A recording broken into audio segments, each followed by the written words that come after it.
My mom hung all of her college roommates' stuffed animals by their necks in her dorm room. Before we dive into that, this is Commiserate. I'm Justine. Commiserate is a place where we laugh at other people's embarrassing stories, cringy stories, pretty much any type of story that will make you feel better about yourself or about your own pain. That's what we're here for, because misery loves comedy. But let's dive into this one. My mom and dad went to college together up north and were just friends at the time. They were both RAs, and my mom said that she always thought my dad was really funny but didn't like him like that. That's just code for he didn't like her back. My dad said that they were just friends. There you have it. Anyway, fast forward to spring break, they had a similar friend group and they all decided to go down to Fort Lauderdale, a popular spring break spot back in the 80s. Now that I know that this is in the 80s, I just feel like cocaine's going to be involved. I just feel like it has to be. It's the 80s. My mom said that she started to like my dad at this time. Shocker, I'm glad she just finally admitted it to herself. Started to like my dad at this time and was jealous he didn't give her the attention she wanted. Hey, at least she's honest. So my mom was annoyed at my dad for not giving her any attention. So one day at the beach when they were all there, she decided to join the wet t-shirt contest. Your mom must have been very confident. My mom said she's up on stage having a good time, and then they start to hose everyone down. That is quite the image. As they're hosing my mom down, she starts to have second thoughts. She starts crying and tries to run off stage. My mom was raised Catholic. Yeah, enough said. He's going to hell. They were probably just burning you down with holy water, and the guilt was just too much for her to bear. I don't blame her running off. The guy would not let her get off the stage. That's crazy. So the guy wouldn't let my mom off, and she's bawling. My dad sees this and runs up to her rescue and shields her from the crowd and takes her back home. That's very cute. My mom said my dad was a bit of a fuckboy back in the day, so this really meant a lot to her. His mom is so honest. I love it. She's like, most people think, oh, my dad's such a good guy.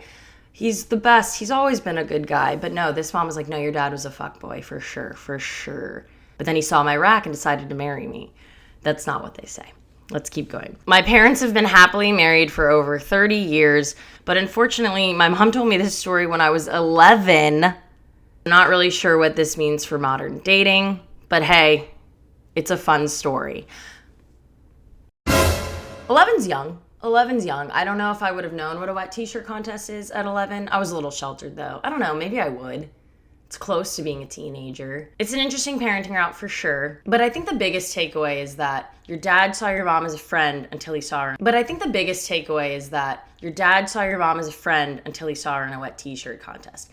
That's a lot to unpack. That's a lot to know about your parents. I'm glad they're happily married for over 30 years. That is amazing. It's just interesting, you know? Props to your mom. Your girl, I hope you got her genetics. She sounds like she's got an incredible rack that just changed a fuckboy's mind. That's every girl's dream, really, to change the fuckboy's mind. So applause to your mom. That's incredible. My bad advice would be for you to do the exact same thing if you're single. I think you need to take a play from your mom's playbook and just find someone that way. Find someone the good old-fashioned way. In real life, through a wet t-shirt contest. You need to get up there. You need to get hosed down. I say mix it up. Sometimes cry, sometimes stay confident. See which one works. And if people are questioning your tactics, just be like, well, that's how my mom met my dad. Aren't we all supposed to be going back to the older ways of things? I want to meet someone in real life. This has been proven to me. It's proven it works. It works with someone with my genetics. I really think that is your best way to find someone, and that is my bad advice for you, and I truly hope you take it, and then I hope you follow up. I hope you let us know how that works, and I mean, I'm probably hearing wedding bells in the future. Just maybe if you're going to wear white, don't do it on a rainy day. That's all I'd have to say. So, all right, this next story, my mom went to school up north and had a roommate her freshman year that she didn't get along with. She told me that her roommate always had her boyfriend over all the time, and it got to the point where he was literally always there when she got out of the shower, when she was back from class, and she couldn't take it anymore. The roommate accused her of being racist because her boyfriend was black. What? My mom yelled back at her, "I like him more than you."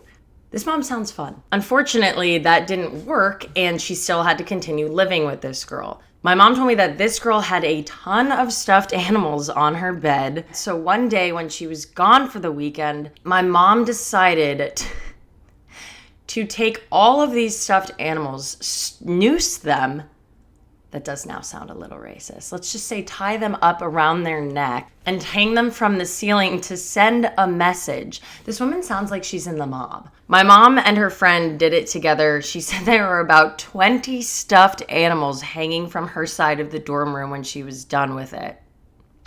The girl got back, freaked out, and moved out a week later. You can say my mom's crazy, but hey, she's effective. She is effective for sure.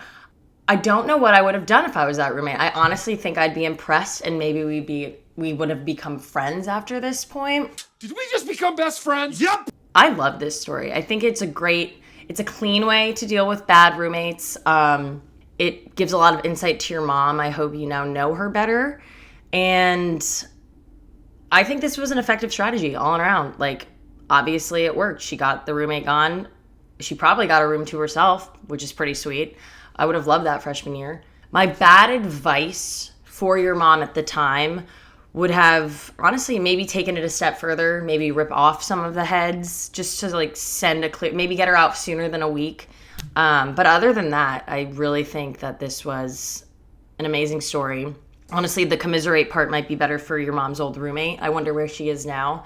That actually would be really fun to find out her side of this story, because it could be like your mom sounds kind of innocent in all this. It's just like a fun little gag, but I would love to see where that woman is. Thank you for your commiserate story. I'm kind of jealous that that's who your mom is, honestly.